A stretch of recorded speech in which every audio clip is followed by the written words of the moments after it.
Hello friend, welcome to let education YouTube channel में आपका स्वागत है। आज का मेरा टॉपिक है मगध राज्य का उत्कर्ष। तो आज हम मगध राज्य के उत्कर्ष के बारे में बताएंगे, अर्थात मगध राज्य के विकास कैसे हुआ, मगध राज्य की स्थापना कैसे हुआ, उसके संपूर्ण इतिहास के बारे में हम जानकारी लेकर आज आए हैं। तो अगर आप चैनल को सब्सक्राइब नहीं किए हैं तो आप चैनल को सब्सक्राइब कर लीजिए और लाइक कीजिए, शेयर कीजिए और कमेंट कीजिए। अगर आप टेलीग्राम ग्रुप में नहीं जुड़े हैं तो आप टेलीग्राम में ग्रुप में जाकर जुड़ जाइए। तो आज हम पढ़ाएंगे मगध राज्य के उत्कर्ष के बारे में, मतलब अर्थात मगध राज्य का विकास कैसे हुआ। तो पहला पॉइंट है, मगध के सबसे प्राचीन वंश के संस्थापक बृहदत्त था। इसकी राजधानी ब्रज या राजगृह थी। तो मगध की सबसे प्राचीन प्राचीन वंश के संस्थापक कौन थे? तो बृहदत्त थे। इसकी राजधानी कहाँ थी? ब्रज या राजगृह थी। अगला पॉइंट है, बृहदत्त का पुत्र जरासंध था। तो बृहदत्त का पुत्र कौन था? जरासंध। जरासंध आप ऐसे महाभारत में सुनते होंगे जरासंध के बारे में। अगला पॉइंट है, हार्यक वंश के संस्थापक बिंबिसार था। तो हार्यक वंश के संस्थापक कौन था? बिंबिसार। तो मगध पर अब कौन वंश का शासक हुआ? हार्यक वंश का राज हुआ। तो हार्यक वंश की स्थापना हुई। इसके संस्थापक कौन थे? तो बिंबिसार था। अगला पॉइंट है, बिंबिसार मगध की गद्दी पर 544 ईसा पूर्व में बैठा। तो बिंबिसार से मगध की गद्दी पर कब बैठा?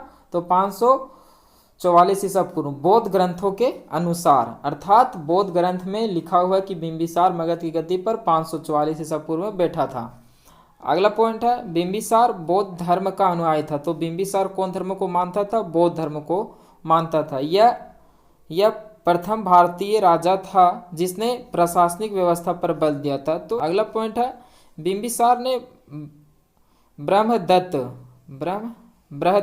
ब्रह्मदत्त को हराकर अंगराज को मगध में मिला लिया। तो बिंबिसार क्या किया कि बृहदत्त को हराकर अंगराज, अर्थात अंगराज आजकल का वर्तमान का पश्चिम बंगाल का जो क्षेत्र है, वेस्ट बंगाल का जो क्षेत्र है वह अंगराज हुआ करता था। तो अंगराज को मगध में मिला लिया बिंबिसार ने। अगला पॉइंट है, बिंबिसार ने राजगृह का निर्माण कर उसे अपनी राजधानी बनाई। तो बिंबिसार से अपनी राजधानी कहाँ बनाई?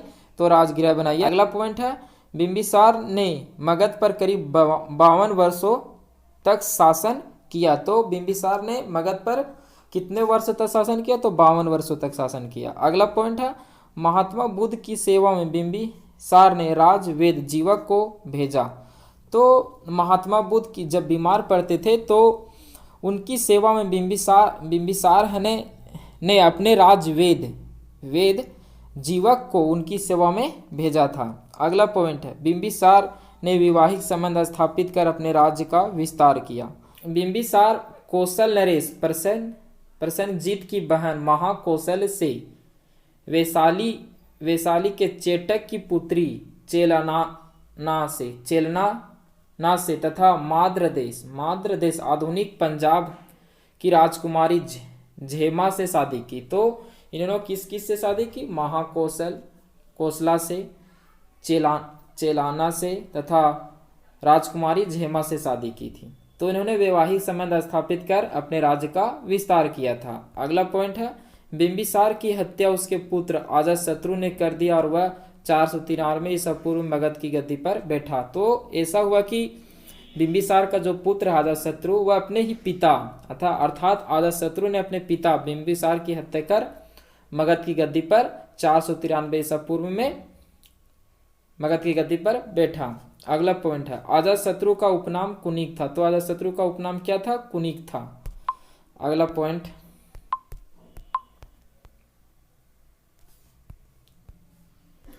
अजातशत्रु प्रारंभ में जैन धर्म का अनुयायी था। तो अजातशत्रु से कौन धर्म को मानता था? जैन धर्म को।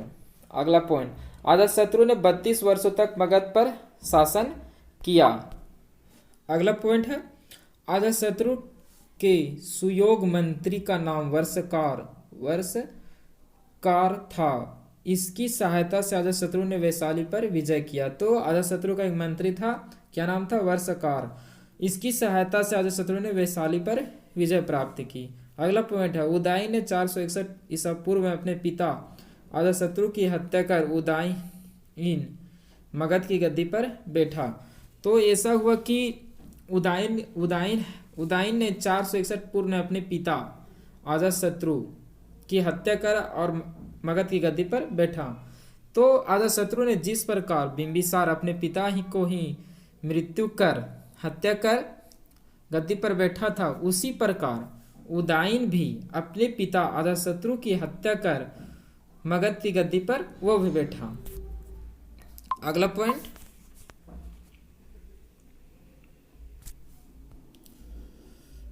उदयन ने पाटलिग्राम की स्थापना की, वह जैन धर्म का अनुयायी था। तो उदयन पाटलिग्राम अर्थात पाटलिपुत्र की स्थापना की और वह जैन धर्म का अनुयायी था। अगला पॉइंट है, हर्यक वंश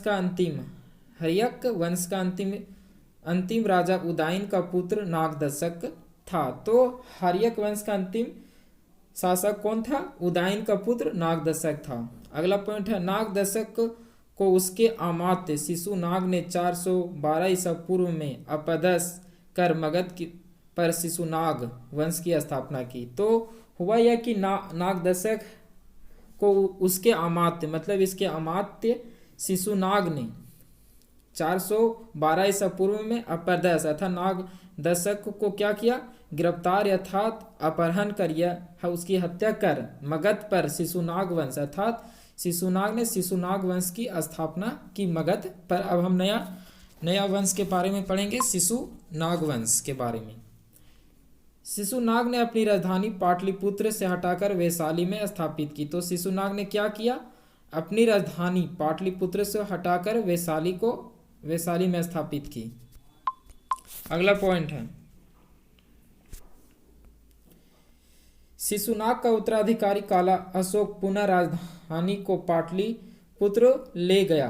तो शिशुनाग का उत्तराधिकारी कौन हुआ, काला अशोक। उसने क्या किया, पुनः राजधानी को पाटलिपुत्रम ले आया अर्थात वैशाली से पुनः पाटलिपुत्रम राजधानी नाला।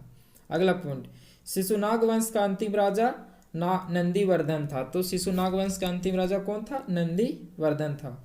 अब क्या होता है, नंद वंश का स्थापना महापद नंद ने किया था, नंद वंश का स्थापना। तो अब क्या हुआ, मगध पर कौन वंश का शासक हुआ, नंद वंश का अब शासन चलता है, नंद वंश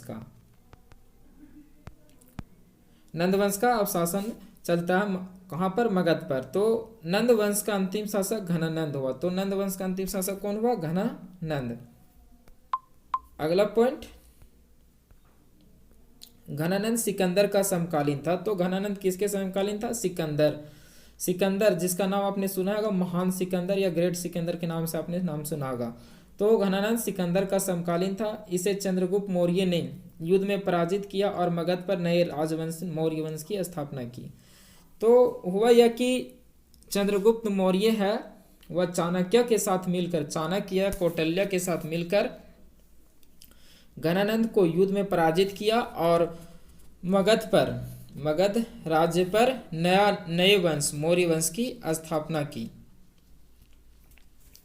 तो आज का क्लास यहीं पर समाप्त होता है। हम नए क्लास में फिर से नए जोश और नए लक्ष्य की प्राप्ति के साथ मिलेंगे।